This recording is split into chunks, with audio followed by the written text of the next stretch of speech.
This is World Awakenings, the fast track to enlightenment with your host, Carl Gruber. World Awakenings is a podcast dedicated to opening your mind, your heart, and your eyes to the fact that the world's population is now, more than ever, awakening to all things spiritual, metaphysical, and enlightening, and just how they play an all-important role in our daily life. So join Carl on this enlightening experience as he interviews metaphysical and spiritual experts to discuss, debate, and delve deeply into the hows and whys of this worldwide awakening.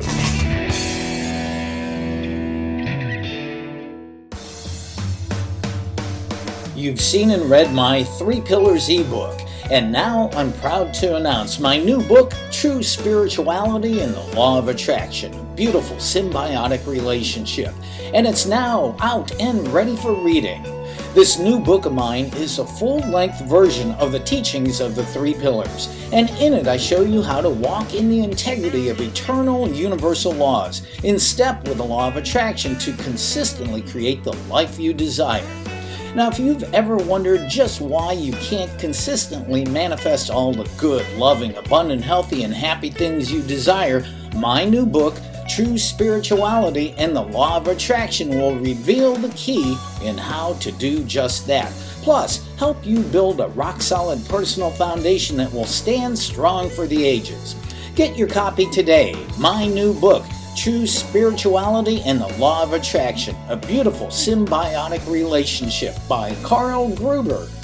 Available now in ebook and paperback on Amazon.com.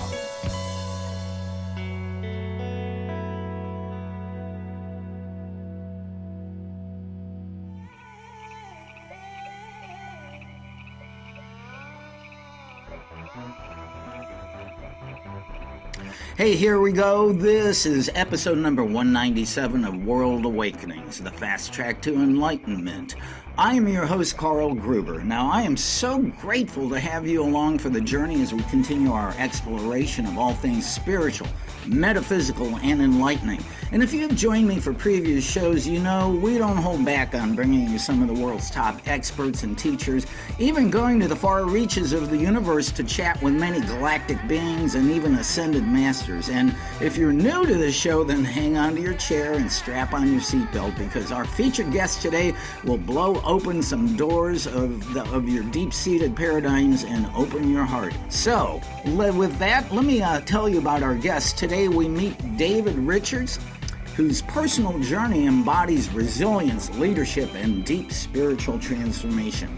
From a near-death experience as a youngster to being a Marine Corps officer for 15 years of service to being an executive coach, his path began with a profound test of faith during the pandemic, which many of us also went through too, and that led him to explore the depths of Christ consciousness, the multiverse, and the vibrational essence of existence. That really interests me there. What started as a spiritual awakening soon expanded into an exploration of quantum mechanics, string theory, and the Kabbalah, ultimately reinforcing what Jesus taught about energy, vibration, and frequency. And David is also the author of books Whiskey and Yoga, The Light Housekeeper, Love Letter to the Virgin Mary, The Resurrection of King David, and Becoming One with Christ, The Lessons of King David. So this is going to be interesting. So with that, welcome, David. Welcome to World Awakenings.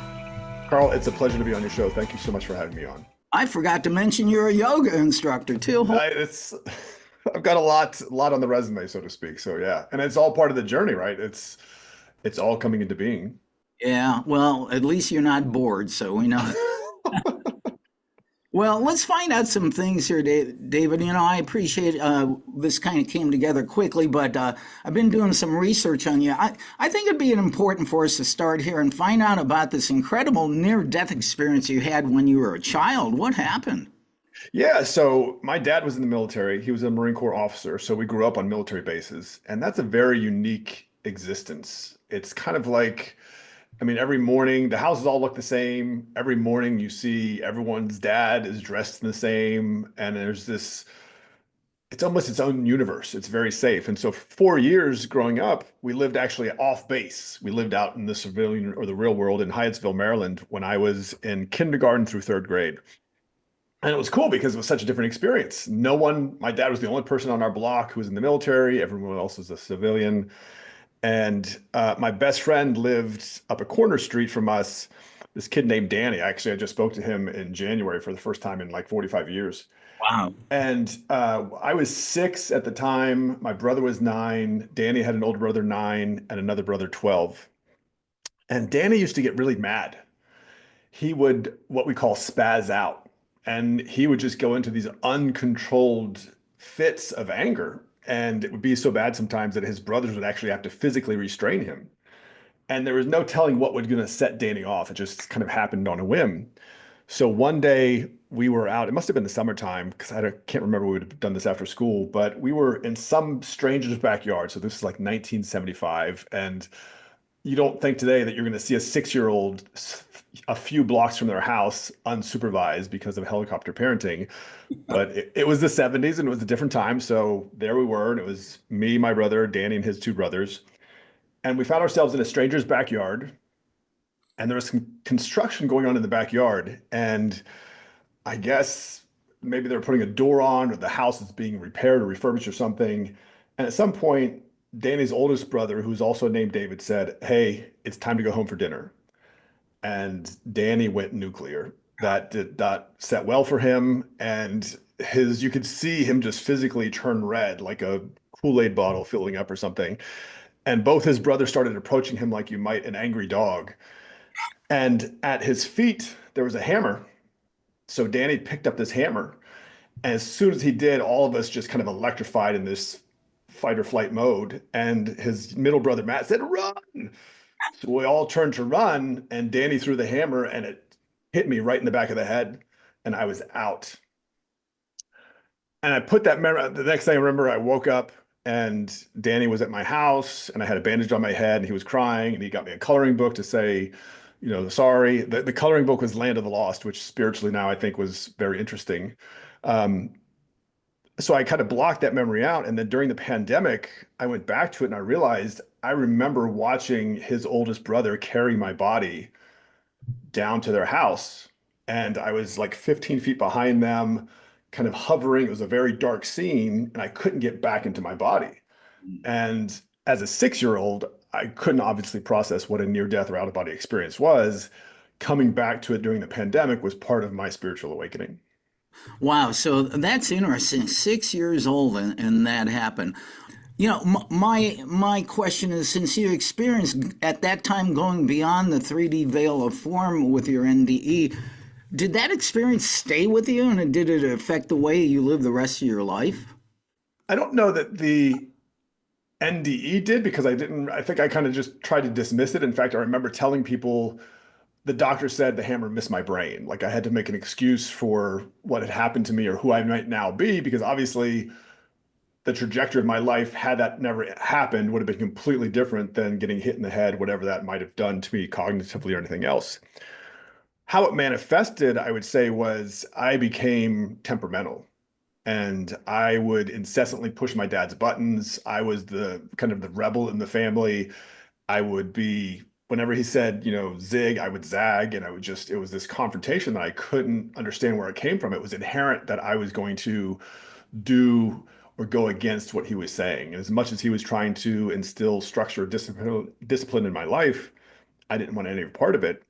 And at the same time, I had this early childhood before the hammer, even this sense that somehow a woman was going to connect me to God, whatever that meant. And it was kind of this feeling that I'd had. And initially it manifested in watching Disney movies like Cinderella or Snow White or Beauty and the Beast and saying, oh, that is the kind of love that I'm going to find at some point. And by the time I got to high school, I realized my definition of love is wildly out of character with every single other person in my class. But still I had this deeply spiritual connection, that there was a linkage there that I was meant to find.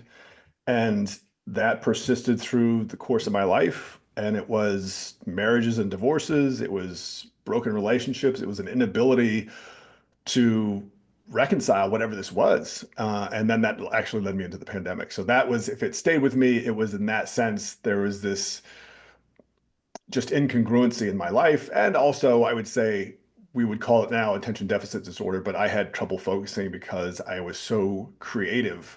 I wanted to just lose myself in art, in writing, and the structure of science or math at that point didn't appeal to me. Ah, the joys of growing up. Right, right. Oh man. Well, with that, I'm curious. So we're kind of fast forwarding here. Let's find out about your life path. You went on to be a military officer in the Yep. Marine Corps, and now becoming an executive coach. Did one path lead to the other? Not directly. I kind of was using my dad's blueprint for life as the blueprint for my own. And he had done 31 years of active duty before he retired in 1990. And so initially, I had some success in writing when I was in high school. I got some things published. I won some contests for my poetry. And that's really what I wanted to do. I was kind of enamored with Hollywood storytelling. I love Stephen King, old books like Frankenstein. Growing up in the military, though, it, like we don't have the feeder system we do now where kids can say, well, if you want to do this, here's this school you can go to, or here's a, like, there's a pipeline for those kind of things that just wasn't as connected back in the 80s as it is today. So I didn't know how I would be a writer. And so I said, well, I'm going to join the Marines because that's what I know what to do. So I got a scholarship to go to Penn State, English major. And even though I did writing in college, I also knew, okay, I'm letting go of my childhood dream to become an adult, join the Marines. I served in Somalia. Um, and and then about 12 years in, I started writing again. I started writing poetry again, which was in the Marine Corps a very unusual thing because you don't see a lot of Marine officers writing poetry. And I started to realize I don't have to follow my dad's blueprint. So I made the decision to get out in 2006 at 15 years. I joined Cisco Systems, the giant IT company. And at the same time, I fell in love with yoga. And that had never been part of my plan, other than to say we spent 3 years of my life when I was in fifth grade in Japan, Okinawa, Japan, and being exposed to Eastern philosophy and Eastern culture at such a young age had a huge impression on me because it was just so different from Judeo-Christian Western ideology. And I came back and I started trying to meditate when I was like 13 or 14. And, the rest of my friends were either out going to parties or going to the football games on weekends. And I'm sitting in my parents' living room with like a Japanese sword in front of me, trying to meditate, whatever that was, trying to quiet my brain. And then when I got into yoga, I think by the second class that I took as a yoga student, we got into Shavasana or corpse pose at the end of the practice. And there was just this moment of stillness, of being present. And I came out of that Shavasana. I was like, oh my gosh, I want more of that. That's what I've been looking for my entire life. So I became a yoga instructor about 7 months later, was making my way through Cisco, teaching a couple classes during the week, trying to figure out what it meant to be a civilian after growing up for 36 years in the military environment. And I think in probably 2010 or 2011, I did some leadership training at Cisco, led by two instructors. And their approach to teaching was just so extraordinary. I was kind of captivated. And at one break, I said, can I have lunch with one of you? And they said, yeah. So we went to lunch and I just sat down. I said, what are you?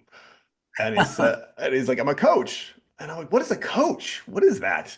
And just started to understand that a coach is different from like a mentor, but a coach is someone obviously who's there to ask questions, to get you to discover your answers so that you own the path to your own resiliency and success and fulfillment. So I got a coaching certification in 2013, continued down my career, got a couple certifications again in 2017 when Cisco adopted coaching within their company. And then I left the company a couple years back and said, I'm going to become an executive coach because I love engaging with people, especially from different backgrounds, from different companies, from Microsoft, PayPal, Fidelity, and just seeing the consistency in their experiences and also the unique feeling and expression of their breakouts and breakthroughs when they have them. Well, interesting path to that point, but it goes way beyond that because let's find out more here. Your story is we want to find out about this test of faith that happened to you in 2020 during the pandemic. Yeah. It put you on this new path, and you care to talk about that?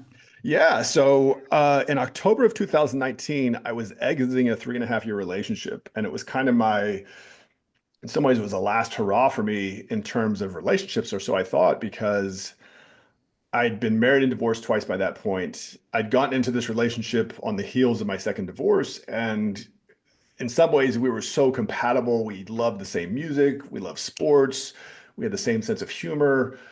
She didn't have a belief in any sort of spiritual practice. And I think that was my own journey that I had told you about before, about there's a woman who's somehow going to reconnect me to something greater than myself. Um, by that point, I kind of thought, when we started into our relationship in 2016, I thought maybe I'm wrong. Maybe that was just a childhood dream and that was something I need to let go of. This woman doesn't believe in God or anything higher. So maybe let's just see what this can do. And the relationship lasted 3.5 years.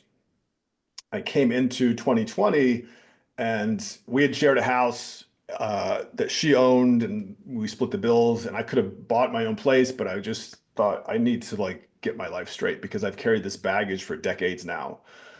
And so I said, I'm going to move in with family and just kind of make this simple. And it's weird because I had a six-figure job. I was doing really well, but I also was working on my third book, and I kind of wanted to figure out, okay, what's this going to be about? And let me really kind of dig in.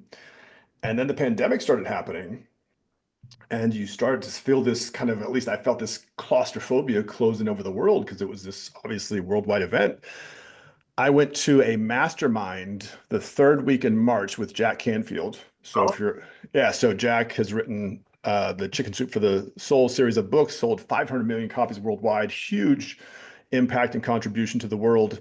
And I flew out to, so this is like 2 weeks after the world has shut down, fly out to Santa Barbara, California. I fly into LAX, completely deserted. No one's there. The LA freeway system, if you've ever seen it or been in it, it is notoriously congested.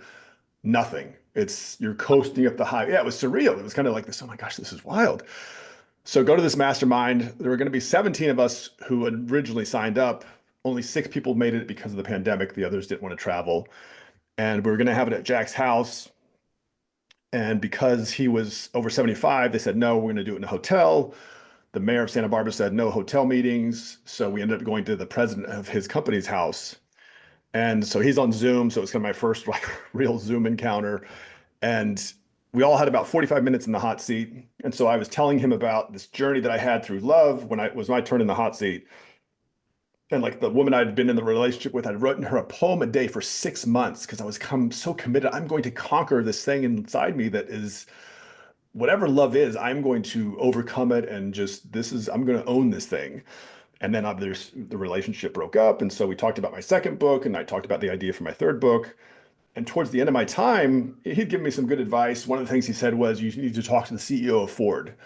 And in my mind, I'm like, okay, I need to find out who the CEO of Ford is. I realize now he was saying I need to talk to Henry Ford, kind of from a law of attraction perspective and what Henry mhm, Ford did. mhm. And at the end of my time in the mastermind, he said, you've got a year. And I was like, okay. And I had no idea what that meant. It was a very strange, he hadn't given any to the other 5 people, nothing like that in terms of guidance. So I came home at the same time as I was flying back from Santa Barbara. I was finishing Dr. Joe Dispenza's book, Becoming Supernatural. Yeah, good stuff. Yeah, and it just, that book, so part of my journey was yoga got me into quantum physics, Mm, because in Judeo-Christian society, even though there's a reference to a soul, there's not really discussion of where that soul is or how you navigate it or how you find it. Quantum physics through yoga, when you go into yoga and someone says, you're not your mind, you're not your body, you're the consciousness, the awareness behind it.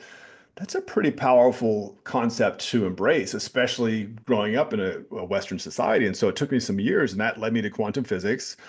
That somehow led me to Dispenza. And his explanation scientifically of what I would consider the esoteric was fantastic. I mean, the energy, frequency, vibration, just the results he's been able to produce in his meditative practice, where people have upregulated healthy proteins and downregulated cancer proteins.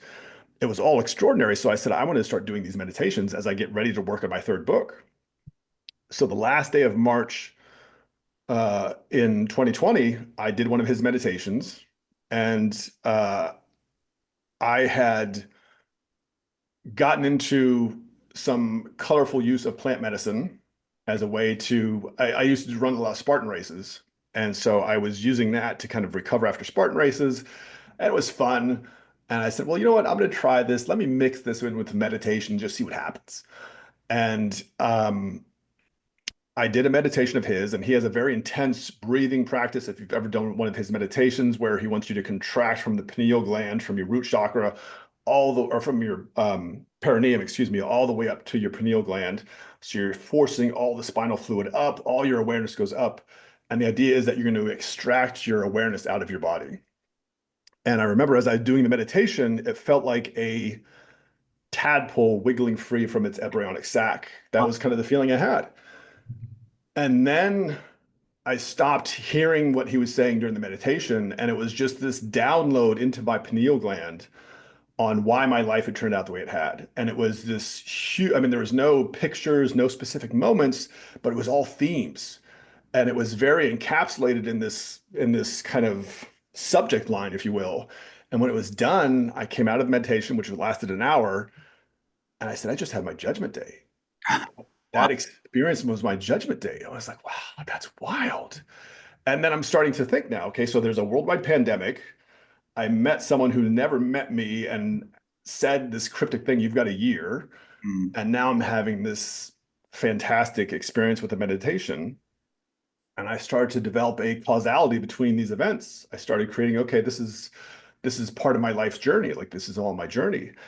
And I'd switched from writing in on my Mac to write my third book to journaling because I wanted to sort of like, there's something visceral about putting pen to paper and just letting that flow. It's one of our most primitive forms of communication, but it's also super impactful.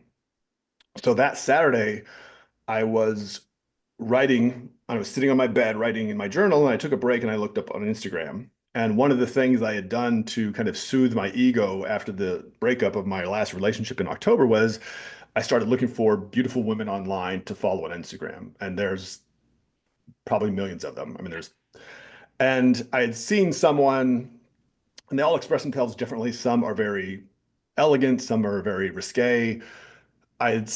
One came on my feed, and it was this French woman. She's a school teacher, but she's also like a bodybuilder. And initially, when I saw her, I thought, she almost looks too good. Like I don't feel like I'm not in a great place where I should follow this person. But there was something in her eyes that captivated me. So I said, okay, I'll do it. So I'm writing, and I take a pause, and I pick up my phone and I open up Instagram, and there's a picture of this woman, and she's standing in a field of golden wheat, and she's wearing a black dress, and she's looking off into the distance. And it was the most sort of regal photo that she'd seen. I don't know that I'd even seen more than one or two of her posts by this point. And instantly I said, have I seen this photo before? Like, I've seen this before. I know I've seen this image. Not that she posted it, but I've seen this image before. And I got so excited in that moment. She reminded me of, if you've seen the 2000 movie Gladiator by Ridley Scott, she reminded me of Maximus's wife from the movie Gladiator. And I said, and I was kind of switching, I said, I'm going to write, this picture is going to become the inspiration for my next book. And I said, okay, I'm going to do this. And I got really excited. And it was all, now I'm really starting to put together, okay, pandemic, Judgment Day, Jack Canfield, this image, journey for decades trying to understand and love. And I had the sense that this is the woman that I've been looking for my entire life. Mm. And that then led me to start a basically year and a half journey of trying to figure out what story I was going to write based on this picture. There were other extraordinary events that happened on the heels of this, where I actually had friends of mine said, why don't you come live with us? Because you are clearly going through something and you need support because you can't necessarily take care of yourself. And so I did. And then I kind of got into the summer of 2020 when the pandemic was fully on and realized, oh my gosh, even though I've intrinsically grown up with the story of Christ, I haven't been a practicing Christian because I'm not sure what Christianity means as an organized religion because there are 45,000 denominations of it. But I implicitly don't believe, I don't have the absolute conviction in my being that his story is true. And so for the next couple of years, then it was, who do I need to become? How do I need to invest in myself and grow and expand beyond myself to embody the truth in his story? And that's basically what the last book, Love Letters to the Virgin Mary, the Resurrection of King David, was about, was how do I make sense of my life make sense of my experience of life and my journey and put it into something that makes sense. And the multiverse, I went to a Joe Dispenza meditation or a retreat a year ago in Cancun, and I brought a copy of my book because I was like, he'll dig this. And on the first day, he's talking about, we're all gods. There is one God, but we're all part of it. Like we're all gods, and there is a multiverse. It's real. And I was so excited because I'm like, oh my gosh, I haven't even given him the book, but that's exactly what I say in Love Letters to the Virgin Mary. It's like this is all part of our awakening. It's all part of the journey.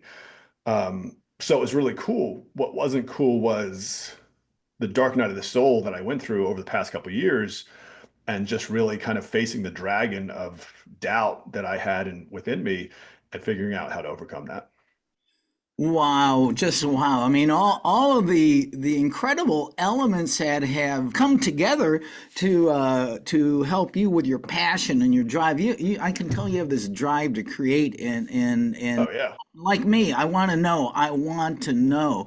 I do have a quick question. With that meditation you were doing, and were you doing that meditation, that Dispenza meditation, while you were doing a plant medicine?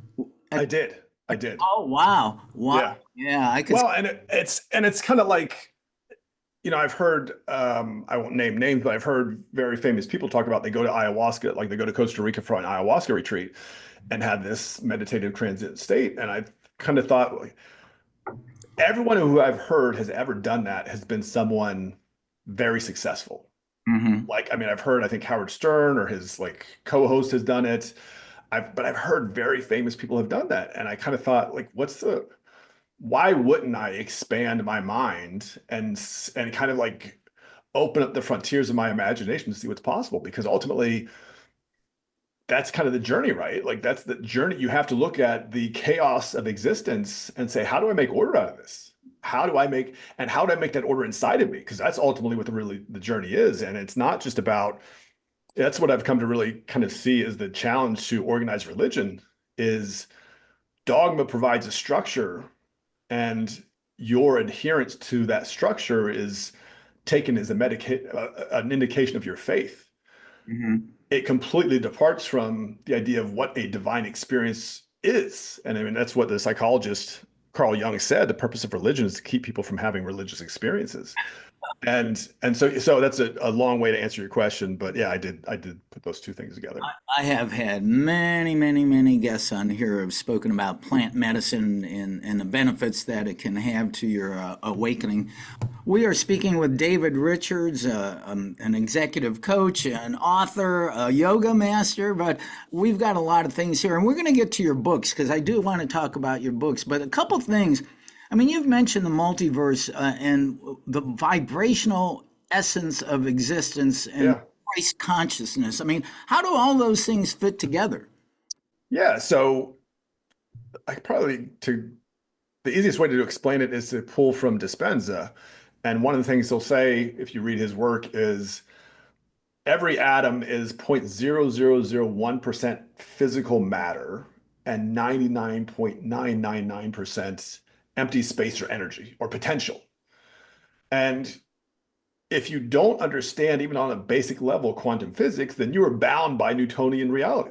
And that is a physical reality where you see things, you see separation, you see differences in people because of their skin color, because of their ethnicity, because of their social economic status, whatever the case may be.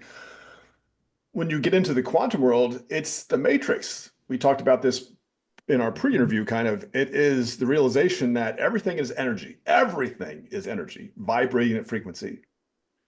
And when you realize that, and this is the beauty of what Dispenza has done, he said, your thoughts create an electrical signal and your heart creates a magnetic signal. And what you think and what you feel creates a state of being. And that state of being then is determined by what you're thinking about, what you're feeling, which is in turn directed by what your awareness is, what your focus is on. And if you're focusing on something outside of you that you can't control, like the politics or COVID or whatever the case, then you're going to be subject by that reality to respond to that reality. If, on the other hand, you're willing to see it all as energy and frequency and vibration, then you realize this is my contribution to reality. By embodying something greater within me, I look to contribute to reality and define and shape reality based on the fortification of my spirituality, my spiritual depth and integrity. So when I look at the multiverse, if every atom is going in and out of a quantum state 8 times every second, what we've seen, especially I'd say in the last 5 years, is when we started getting to the virtual world, well, now we're connecting to people in a completely different environment. When Zoom took off, you and I are having a conversation over hundreds of miles, but it's real time. Mm-hmm. At the same time, if you understand the concept of the mastermind, we're creating a mastermind now, a virtual mastermind, where before that wasn't necessarily something that people did a lot of. Like if I wanted to go see Joe Dispenza, I had to go somewhere. And I still do to a large extent. I think he's got his first live virtual event coming up soon. But I'd have to go physically somewhere. Tony Robbins is another one. If I wanted to go see Tony Robbins live, I had to go somewhere. Next week, Tony is doing a virtual event with probably 100,000 people. Couldn't do that before. Couldn't do that before. So what we're seeing is reality is much more nuanced than we appreciate. And a lot of it's the frequency. The easiest way to think of that is, I'm guessing that you and I are close to the same, bordering the same age group. We grew up when there were 3 or 4 television channels.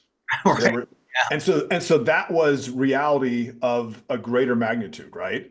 So if I watched a Clint Eastwood movie or, whatever, that's kind of the big world that I saw if I lived in some small town. Now there are thousands of channels.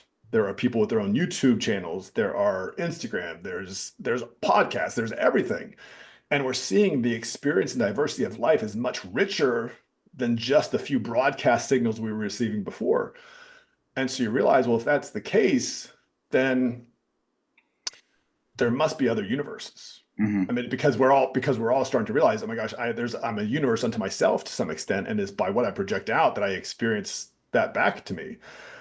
Another really relevant example is towards the end of last year, Google has a quantum chip called Willow, and the chip solved a problem it solved a problem in 5 minutes that our best supercomputers today couldn't solve in 10 septillion years. Whoa. And what they determined from that was it's processing so fast. I mean, it has to still account for the processing of all those variables. And to do that, it must be computing in other universes. And so there's so now that's a huge paradigm shift. When you see in pop culture, and I look to, if you see the cover of, we'll talk about when you talk about Love Letters to the Virgin Mary, but the cover of that book has Thor's hammer on it.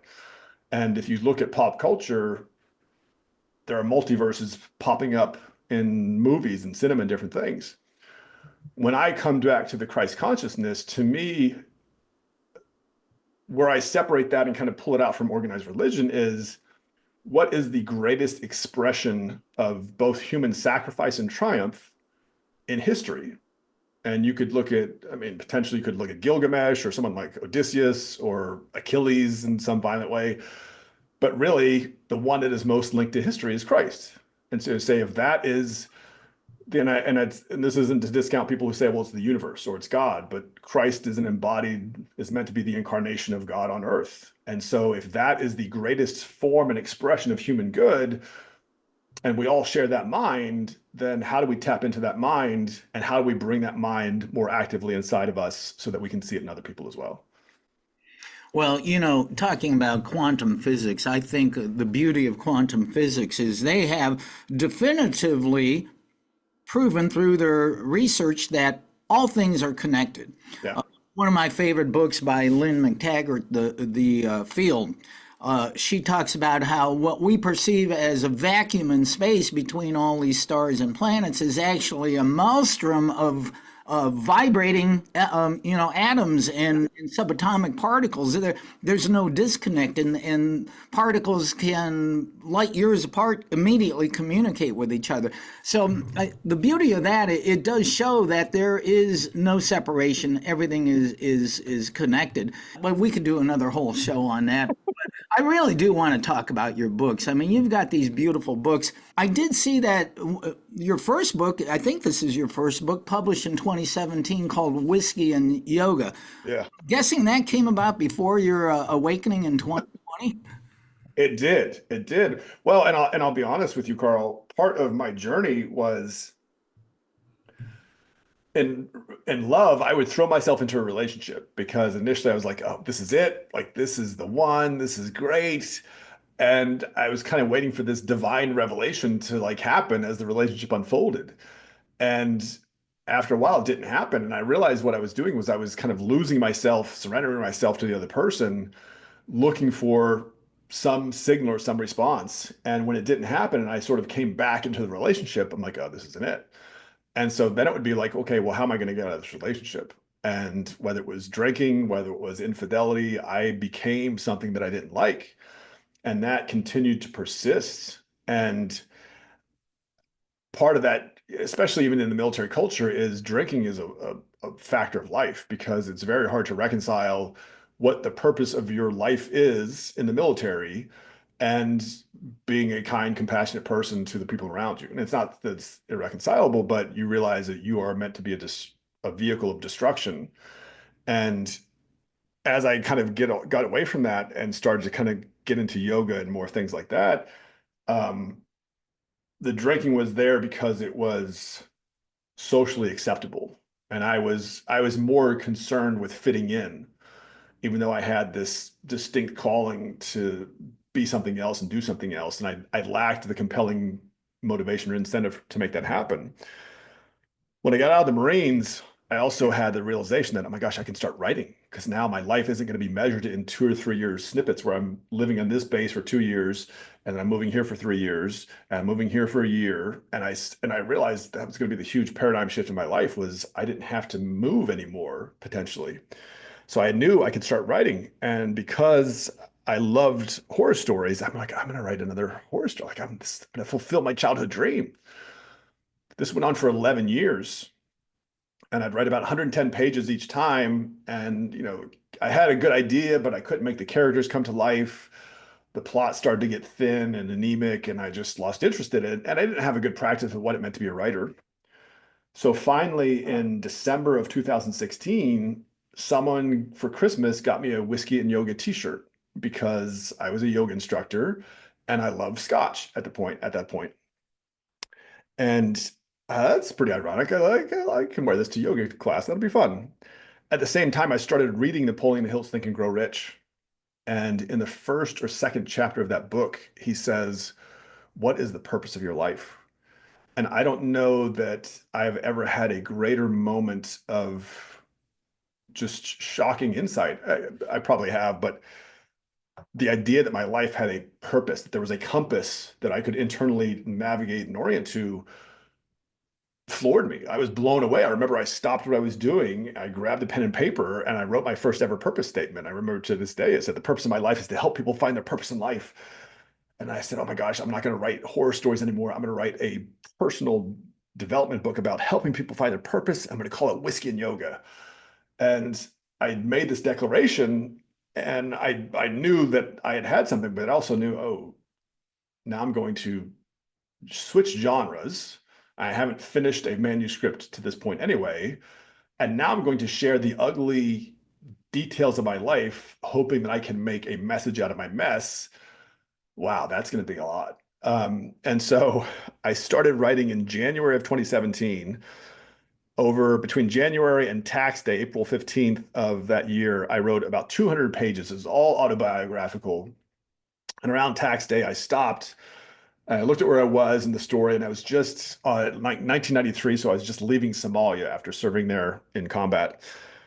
And I realized this is going to be a 500-page book, and no one is going to want to read about my journey of finding my purpose. So I need to make it about them. So I scrapped all 200 pages. Maybe I think I saved 7 pages. I wrote a 10-chapter outline, and then Whiskey and Yoga was it. And I wrote the book in 2 months, and then in October of that year, it became a #1 international bestseller. How I put those two ideas together was I said, well, because I realized I need to be able to reconcile, just beside the funny T-shirt at Christmas, how do I connect these two disparate ideas? And so I said, well, they both tell the story of the spirit. For whiskey, that spirit matures and evolves in a cask. for the yogi, that spirit matures and evolves in the body. I said, okay, that's a pretty good way. So that was how I came up with Whiskey and Yoga. I have written books too, so I understand the joys of writing. Sometimes you get stuck and then you go for weeks with nothing and all of a sudden it just pours out. That's an incredible story, but let's definitely find out about your three other books, The Light Housekeeper, Yeah. Love Letter to the Virgin Mary, The Resurrection of King David, and Becoming One with Christ, The Lessons of King David. Would you care to talk about one of those off the bat there?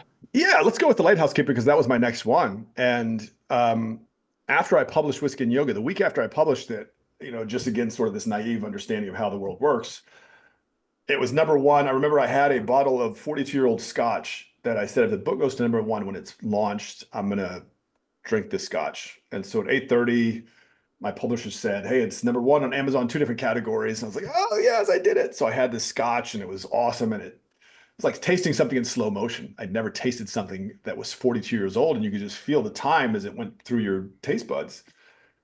So a week later, I was kind of waiting for CNN and everyone to come, like, how did you write this number one book overnight? It's incredible. And no one showed up. And someone who helped me with the launch reached out and he said, well, how are you going to help people? Like, what's your message? What's your platform? And I was like, oh, I hadn't really thought about that platform. And for some reason, I thought purpose was overdone. The purpose for anything is why it exists. And I kind of thought, well, that's overdone. But it gave me some insight and introspection. I'm like, well, how am I going to help people? Like, what does this really mean? So I was still doing my corporate thing. And I had the seed of the Light Housekeeper was born out of Whiskey and Yoga. I wrote 2 chapters in that. And it came out of my practice as a yoga teacher, because I would come into class and one of the things I'd like to do was explain to people different modalities to look how to view and contemplate their life. And sometimes I would say, your life is a movie and you're the director, you're the star, but you're also the director. And so what you focus on determines if it's an action, movie, an adventure, if it's a tragedy, if it's comedy. And once I came in and said, your mind is a lighthouse, or your mind is an ocean and your awareness is a lighthouse. And where you point your awareness in the ocean starts to create the life you want. And most of us kind of create this pattern in life where the lighthouse goes around and around. We don't really think about it. But if we want to wake up and take control of our life, then we need to start pointing the lighthouse where we want it to go. And that kind of landed with me. And I wrote about that in 2 different sections of Whiskey and Yoga.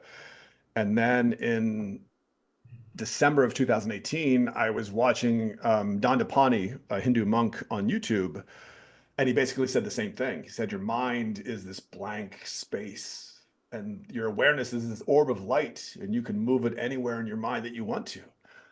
And I realized, oh my gosh, he's talking about the lighthouse. That's it. My next book is The Light Housekeeper. So I started writing that in 2019. I was traveling extensively for work. I was coming to the realization that I knew the relationship that I was in was going to come to an end. And I was resisting that, even though it was this inevitable slide and pull. And the book, I finished printing it, or I guess I finished it in November of 2019, and then it released in 2020, right after my mastermind with Jack Canfield. But that's how that book came into existence. I love to hear the backstories on how books come into reality. Yeah. Well, is Becoming One with Christ your latest book? Is that the newest one? Yeah, it's not out yet. It's I just saw the cover from the publisher about 3 weeks ago. It's awesome. It's really an expansion of Love Letters to the Virgin Mary, but it's a much more deeper dive into the significance of the covenant made to King David 3,000 years ago, and my contention that story is the story out of the Bible. So if you want to realize salvation on a personal level, foregoing the institutional architecture and dogma of church, it's the hero's journey, right? It's Neo in the Matrix, it's Luke in Star Wars. This Becoming One with Christ is really about what I consider or perceive to be the ultimate hero's journey is, how do we wake up to our own divinity in the face of religious institutions that perpetuate the idea of a separate and external creator? Well, I'm curious too, because unfortunately, I haven't really had a chance other than to read some of your samples on Amazon. This came kind of quickly. Talk more about these love letters to the Virgin Mary. How Yeah. is that about? So I initially was going to call my third book Being, Being. And Hmm. it was built around at the time what I saw in 2019 as I was coming out of this relationship, just our fascination and addiction to social media. And I certainly was a part of that. And part of it was I would pick up my phone for no reason, not because it had vibrated, but I just like was Pavlov's dog doing this. And I started to realize like what are we doing? Like what are we as a species doing? Because everyone's doing it. You go to Starbucks, everyone in line is looking down at their phone. You go to Chipotle, everyone's looking down at their phone. And I was like, what does that really mean, like as a species? And so the idea from being was going to be that who we are is more important than what we do, but what we do is constantly shaping who we are. So I wrote the first chapter the weekend after I got back from Jack's Mastermind on my Mac. And then during the week, so now we're working from home. This is like the second full week, I think, of working from home. So trying to get used to what that paradigm is like. And I said, I'm not going to do my Mac. I'm not going to write this on my Mac. I'm going to write this on a journal. Like I want to feel the power of the pen. And when I saw this image of this woman and had this revelation, it just kind of opened me up to it was Neo starting to break out of the matrix kind of. It was like, oh my gosh, there's like holy smokes. And so I was trying to figure out how to piece this all together. And if you've ever read Carl Jung, what he talks about archetypes, there's the self, the persona, there's the shadow, there's the anima or animus, the male or female aspect of a woman or man.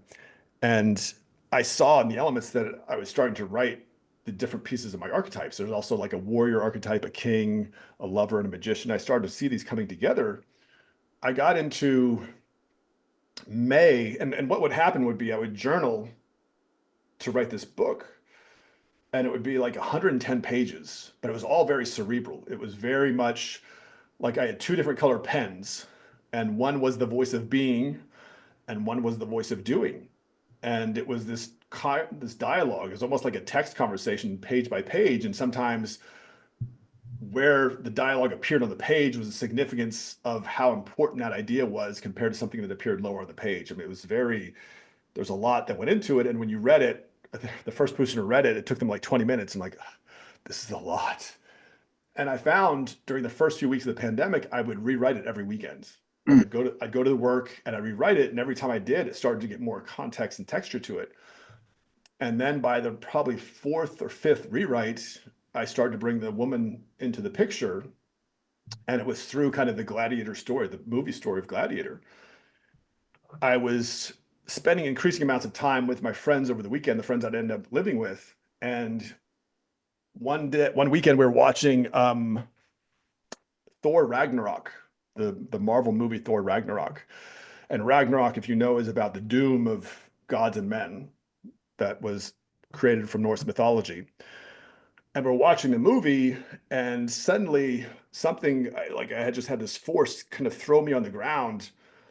And when I looked up, I was experiencing what Chris Hemsworth's characters were experiencing in the movie.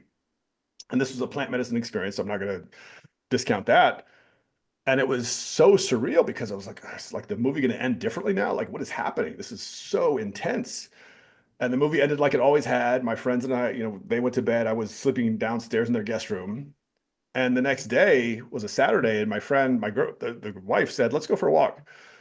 And so I was telling her about what happened during the movie the other night, and we took a walk down her through her neighborhood that we don't normally. We took a turn that we didn't normally take, and at the end of the neighborhood or the end of this part of the neighborhood was a cul-de-sac, and in the cul-de-sac was a car, and the license plate said Valkyrie, which the Valkyrie were the escorts to Valhalla for the Norse gods. And I was like, that's pretty wild. Okay, interesting. So then I went back to watch the first Thor movie, and obviously during the pandemic, lots of time to focus and reflect because everything was shut down. And in the first Thor movie, about 51 minutes in, there is a reference to King David. Hmm. There's a book on in the movie that says David the King. And I was like, oh wow, that's wild. as June took place, as June unfolded, I realized I couldn't write. Like I would sit down to write the book and I couldn't. Like it was physically, it wasn't writer's block. It was like psychological pain. And I realized this is like, I have now pieced together this chain of events, the pandemic, Jack's thing, my life judgment day experience or life in review, this woman, this Thor incident, discovering this King David connection in the first Thor movie. And now I'm looking at what do I really believe is possible for us as human beings and what does transcendence really mean? And that kind of unfolded. And so I realized for me, it was July 4th weekend when I came to realize, I'm like, do I really believe in everlasting life? Or do I believe that there's oblivion? Like we just die and there's oblivion.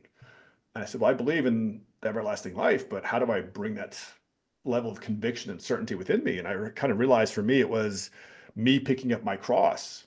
Mhm. So in the absence of writing the book, I just started journaling and I would just journal. And some of it was my experience of the pandemic. Some of it was trying to just try to contemplate and apprehend the beauty that I saw in this woman from France. I mean, these images, I would see her and I'm like, I cannot believe all the beauty that I see in this single human being. It's incredible. And part of it was me trying to come up with titles for the book because now I'm like, okay, this is something else. And so I would write titles and some titles would last a week. Some titles might last a couple hours. And I was still having kind of these different otherworldly experiences where I would be on a video call at work and my camera would freeze and I would feel like I was having this push of information into my pineal gland. It was really, really, really kind of heavy. So I got into 2021 and I had said something ugly to my friends and they asked me to move out. So I went and got my own place.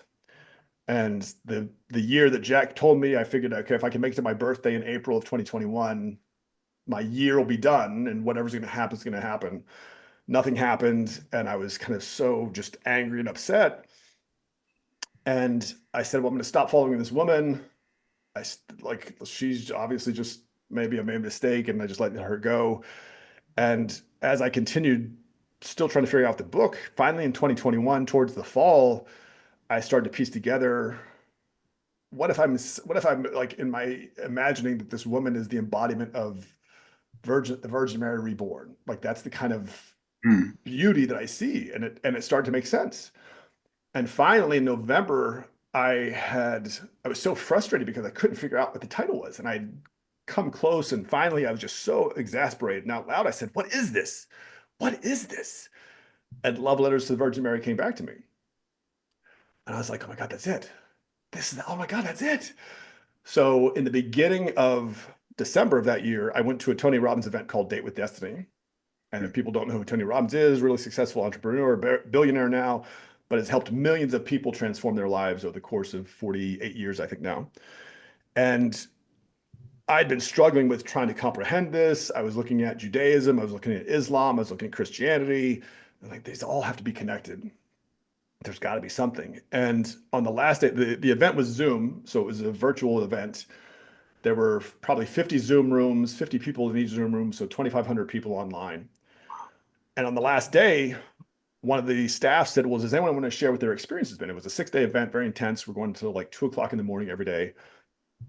And I said, yeah. I said, I've been working on something for the last 2 years. It has absolutely terrified me. And yet I feel like I've gotten some clarity on over the last couple of weeks. And I'd started working with one of his coaches that year in September. And I said, I'm writing a love story between King David of the Old Testament and the Virgin Mary. And the staff said, oh, that's really beautiful. That's sweet. And then about 30 seconds later, one of his staff sent me a DM on Zoom and they said, Tony wants to read your book when you're done. And I was blown away because I'm like, that is awesome. Tony Robbins wants to read my book.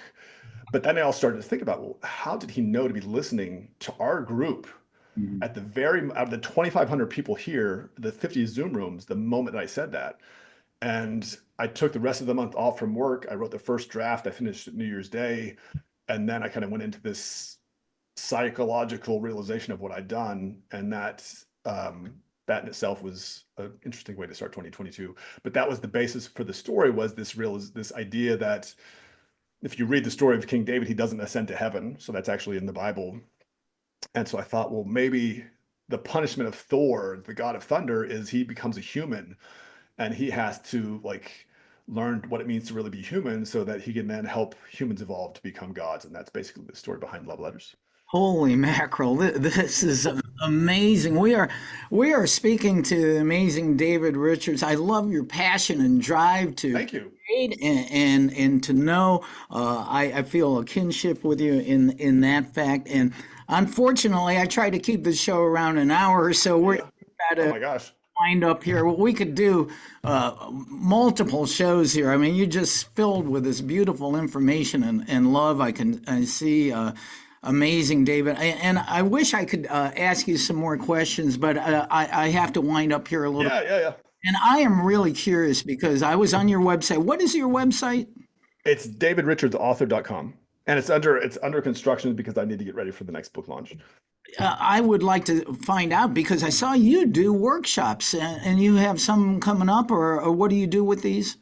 Yeah, so the workshops are really about helping people kind of wake up to what's inside them. And it's kind of extracting out the idea that organized religion does not own faith and divinity. And if we're all divine beings, then we get to wake that up inside ourselves. And part of these workshops, I'm actually building a course to kind of go along with it, but it's helping you tap into the power of your voice and realize how powerful our words are, because our words shape our reality. And when you realize that and you realize how you can rewire yourself, it can transform everything. So that's really what the workshop should focus on. Yeah, gosh, wow, this is beautiful. We didn't even get a chance to talk about your divine identity, which I love. I really love doing that. But perhaps maybe we'll have you back again in the future. And so the best way for people to connect with you is through your website, right? Website. I'm also on Instagram at David Richards Author. For the business types, you can look me up on LinkedIn under David Richards. But those are my three main areas. And I will put those links in the show notes. And David, awesome stuff, man. Thank you. I feel energized just talking to you. Carl, it's been a pleasure. Thank you so much for having me on.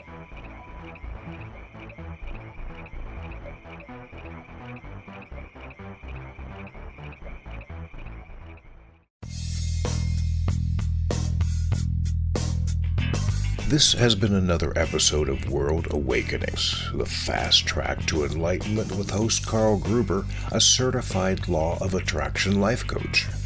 We welcome you to tune in to each and every episode of World Awakenings as we open your mind, your heart, and your eyes to the fact that the world's population is now, more than ever, awakening to the truth of all things spiritual, metaphysical, and enlightening, and just how much they play an all-important role in our moment-to-moment daily life. Much love and light to you, my friend, and thank you for tuning into World Awakenings.